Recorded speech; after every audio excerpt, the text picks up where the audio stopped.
Hi friends, நான் இந்த சேனலில் 30 மினிட்ஸில் ஹெல்த்தியாக வீட்டிலையே நம்ம குழந்தைங்களுக்கு என்னென்ன ஸ்நாக்ஸ் செஞ்சு கொடுக்கலான்னு ஷேர் பண்ண போகிறேன். சப்ஸ்கிரைப் பண்ணி சப்போர்ட் பண்ணுங்கள். என்னோடய டிப்ஸ் அண்ட் ட்ரிக்ஸ்லாம் கண்டிப்பாக உங்களுக்கு ஹெல்ப்ஃபுல்லாக இருக்கும்னு நம்புகிறேன். வாங்க இன்றைக்கி கடலை மிட்டாய் எப்படி பண்ணுறதுன்னு பார்க்கலாம். அதுக்கு ஒரு கடாயில் நான் தூள் உப்பில் தான் கடலையை வறுக்க போகிறேன். அதனால நான் தூள் உப்பு சேர்த்துருக்கேன். இந்த உப்பை நீங்கள் ரீயூஸ் பண்ணிக்கலாம். நான் கடலை வறுக்கிறதுக்காகவே இந்த உப்பு யூஸ் பண்ணிகிட்ருக்கேன். இதில் நான் 2 கப்பு நிலக்கடலை யூஸ் பண்ணுறேன். நிலக்கடலை வந்து நீங்கள் பெரிய சைஸ் நிலக்கடலையாக பார்த்து வாங்கிக்கோங்க. அது கடலை மிட்டாய் செஞ்சக்கப்புறம் பார்க்கவே நம்மளுக்கு சாப்பிட ஆசையாக இருக்கும். ப்ளஸ் டேஸ்ட்டும் நல்லாயிருக்கும். அதுக்காக நான் பெரிய சைஸ் நிலக்கடலையாக பார்த்து வாங்கி யூஸ் பண்ணுறேன். அப்புறம் இந்த நிலக்கடலை வறுக்கும்போது அடுப்பு கொஞ்சம் சிம்லேயே வச்சு நீங்கள் வறுங்க. அப்போ தான் உள்ளேயும் கிறிஸ்பியாக இருக்கும். நல்லா வறுத்தக்கப்புறம் நீங்கள் இதோட தோலை எடுத்துட்டு க்ளீன் பண்ணி வச்சுக்கோங்க. இப்போது ஒரு பாத்திரத்தில் 2 கப் நிலக்கடலைக்கு 1 கப் வெல்லம் யூஸ் பண்ணிக்கோங்க. 1 கப் வெல்லத்தை நல்லா தட்டி எடுத்து ஒரு பாத்திரத்தில் போட்டுக்கோங்க. இதில் நம்ம ஒரு 1/4 டம்ளர் அளவுக்கு தண்ணி சேர்த்துக்க போகிறோம். இந்த வெல்லத்தை நம்ம நல்லா கரைச்சி வடிகட்ட போகிறோம். வெல்லம் வாங்கும்போது நல்ல கலரான வெல்லமாக பார்த்து வாங்கிக்கோங்க. சில வெல்லத்தில் வந்து சர்க்கரை கலந்துருப்பாங்களா என்னன்னு தெரியல. நான் அந்த மாதிரி ஒரு வெல்லம் வாங்கி கடலை மிட்டாய் செஞ்சப்போ அது நல்லாவே வரலை. நிலக்கடலையோட வெல்லைப்பாகு அதில் ஒட்டவே இல்லை. அதனால நல்ல குவாலிட்டியான வெல்லமாக பார்த்து வாங்கிக்கோங்க. இப்போ நல்ல வெல்லம் கரைஞ்சி வந்துருச்சு. இதை நம்ம வேறு ஒரு பாத்திரத்தில் வடிகட்டி எடுத்துக்க போகிறோம். வெல்லத்தை ஏன் வடிகட்டுறோன்னா எல்லோரும் சொல்கிற மாதிரி தான் அதில் சில சமயம் தூசு மணல்லாம் இருக்கும். இது சின்ன குழந்தைங்க சாப்பிட்றனால வடிகட்டிட்டா நல்லாயிருக்கும்னு நான் எப்போவுமே வடிகட்டிடுவேன்.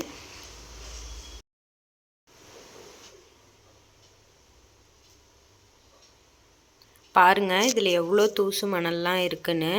அதனால எப்போவுமே வெல்லம் வடிகட்டியே யூஸ் பண்ணுங்கள். இப்போ பாகு நல்லா ரெடியாக ஆரம்பிச்சிருச்சு. இப்போது நம்ம கைவிடாமல் கிளறிட்டே இருக்கணும். சிம்லையே வச்சு நீங்கள் பாகை குக் பண்ணுங்கள். அப்போ தான் அது சீக்கிரமாக அடி பிடிக்காது. இல்லைன்னா டேஸ்ட்டு வேறு மாதிரி ஆகிரும். இப்போது நீங்கள் கொஞ்சமாக சால்ட்டு சேர்த்துக்கோங்க. இந்த சால்ட்டு எதுக்காக சேர்க்குறோன்னா அது ஸ்வீட்னஸ் என்ஹான்ஸ் பண்ணி கொடுக்கும். அதுக்காக நம்ம சால்ட்டு சேர்க்குறோம். கடலை மிட்டாய் எல்லாருக்குமே பிடிக்கும். நீங்கள் இந்த கடலை மிட்டாயை வீட்டில் செஞ்சு பார்த்துட்டு டேஸ்ட் எப்படி இருக்குன்னு கமெண்ட் செக்ஷனில் சொல்லுங்கள். இப்போது 1 ஸ்பூன் நம்ம நெய் சேர்த்துக்கிறோம். இந்த நெய் நம்ம எதுக்கு சேர்க்குறோன்னா இது வந்து ஃப்ளேவரை என்ஹான்ஸ் பண்ணி கொடுக்கும். அதே சமயம் நிலக்கடலையும் வெல்லமும் ஒன்றோட ஒன்று பைண்ட் ஆகிறதுக்கு இந்த நெய் வந்து ஹெல்ப் பண்ணும். அதுக்காக நம்ம வந்து நெய் சேர்த்துக்கிறோம். இதுக்கப்புறம் பாகு நல்லா திக்காக ஆரம்பிக்கும். அதனால நீங்கள் பக்கத்துலேயே நின்று கிளறி விட்டுட்டே இருங்க. அப்புறம் பாகு பதம் பார்க்குறதுக்காக ஒரு பிளேட்டில் கொஞ்சமாக தண்ணி ஊற்றி எடுத்து வச்சுக்கோங்க. அப்புறம் ஒரு பிளேட்டில் நெய் தடவி எடுத்து வச்சுக்கோங்க. இப்போது நான் வந்து ஏலக்காய் பொடி சேர்த்துக்கிறேன். பாகு நல்லா திக்காயிடுச்சு. அதனால் இப்போ ஏலக்காய் பொடி சேர்த்துக்கிறேன். சேர்த்து நல்லா கிளறி விட்டுக்கோங்க.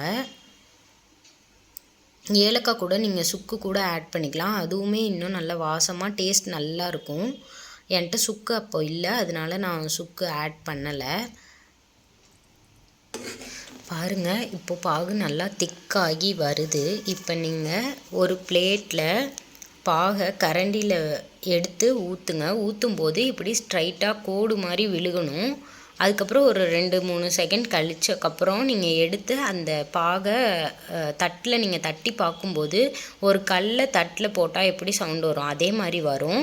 அதுக்கப்புறம் இன்னும் ஒரு 2 to 3 மினிட்ஸ் கழித்து உடச்சி பார்த்திங்கன்னா நல்லா உடையும். 2ஆக உடஞ்சிருச்சுன்னா அதுதான் பாகுக்கான பதம். இதை மட்டும் நீங்கள் கரெக்டாக பண்ணிட்டீங்கன்னா கடலை மிட்டாய் 100% சக்ஸஸ் ஆகிரும். இப்போ தோல் எடுத்து க்ளீன் பண்ணி வச்ச நிலக்கடலையை பாகோடு நல்லா சேர்த்து கிளறிக்கோங்க. ஃபஸ்ட்டு கிளறும் போது உங்களுக்கு கொஞ்சம் கஷ்டமாக இருக்க மாதிரி தான் இருக்கும். அதுக்கப்புறம் வெல்லம் உருக உங்களுக்கு கிளற ஈஸி ஆகிரும். இப்போ பாருங்கள் ஃபஸ்ட்டு கொஞ்சம் கஷ்டமாக இருக்கும். அதுக்கப்புறம் இது எல்லாமே நீங்கள் அடுப்பை சிம்லேயே வச்சு பண்ணுங்கள். அப்போ தான் வந்து அடி பிடிக்காது, டேஸ்ட்டு சேஞ்ச் ஆகாது, எல்லாமே பர்ஃபெக்டாக வரும். இப்போ நல்லா நிலக்கடலையில் எல்லா பக்கமும் பாகு படுற மாதிரி நல்லா கிளறி எடுத்துக்கோங்க. கரண்டியில் ஒட்டியிருக்கிறதுலாம் கூட ஸ்பூன் வச்சு நீங்கள் எடுத்திங்கன்னா வந்துடும். நிலக்கடலையும் பாகும் ஒன்றோட ஒன்று நல்லா பைண்ட் ஆகிருச்சு.